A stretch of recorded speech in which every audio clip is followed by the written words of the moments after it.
As I hope you know, I'm on the lenient side as far as letting good men who've done time in prison get out earlier than their sentences and get out with a good off-ramp to getting good jobs, getting back into their families, their community, or a new community if they really want to start fresh. Lenient. But I am fiercely for enforcing laws on first-time offenses. We have in Connecticut one Christian Luis Velez Ruiz, who has committed in a 3-month span 34 car robberies, mostly armed, where he would at times pistol whip the owner of the car, threaten them because he liked to see the shock that they were in when he was assaulting them and their property. This is a man who never should have been out of prison in the first place, because 3 years earlier, he had been convicted for 15 crimes. There were probably more, but 15 felony convictions. And yet, the sentences lasted 3 years.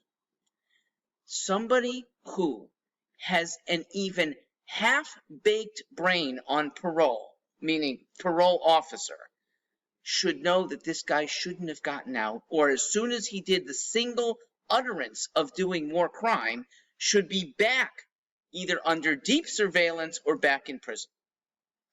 He went on to commit all these crimes because we have a lax enforcement system. As soon as a parole officer even hears what this guy said, well, something like, oh yeah, I had to rob to feed my family. One of the stupidest things that a progressive can believe is that you have to do crime in order to avoid poverty. Poverty does not cause crime. Crime is not the way out of poverty. Plenty of impoverished people work to get themselves, work legitimately, don't do crime. You don't have to do this.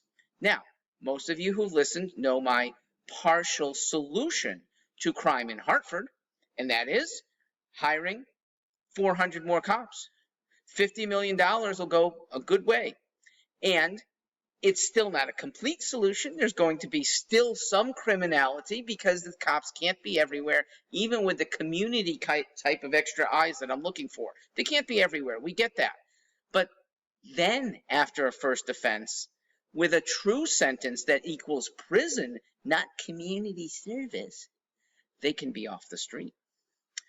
And we, the rest of us, can feel an ounce more, maybe a pound more safe because fewer people are out there to do mayhem. And maybe it deters people from getting started in the first place. $50 million on Hartford police is the best possible spending for $50 million. There's no other department, I think, in the state that deserves extra money. And those who say, oh, defund the police, they should be outside of our country, okay? Because countries are formed, or at least police forces are formed, to protect. It's the #1 job of government. And those who say, oh, we'll let them on their own, so we'll fend for themselves, well, they're already pretty well off. They're well protected with their own security, live in very nice neighborhoods. We don't have enough of those nice neighborhoods yet. Hartford needs police. They need to be well funded.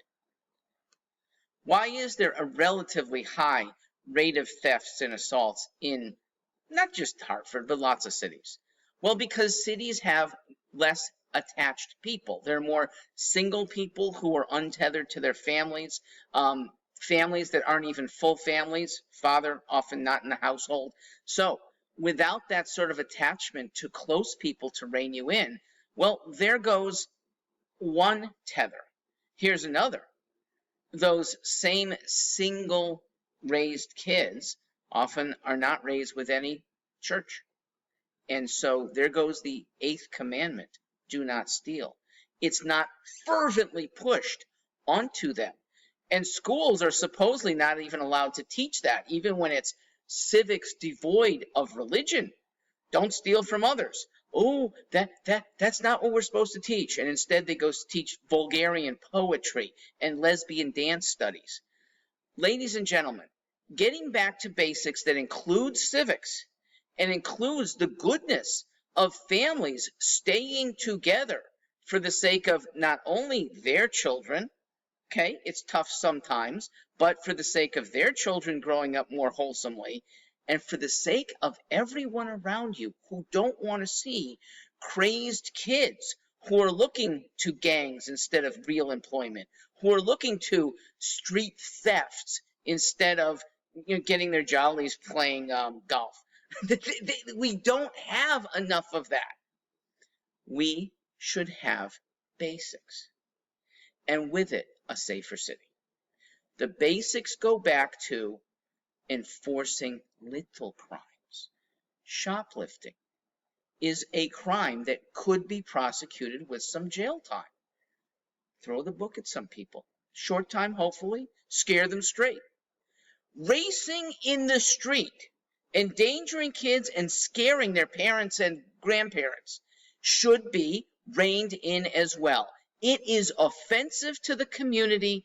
It's illegal, technically, and we should start with that, because when kids, even young adults, get away with this, they move on to other things thinking, I'm immune from prosecution. No, a real prosecutor with a good police force to get things started is what we need to have a more civil Hartford. I am Mark Stewart, sometimes known as Stewart for Hartford. Thank you for listening here.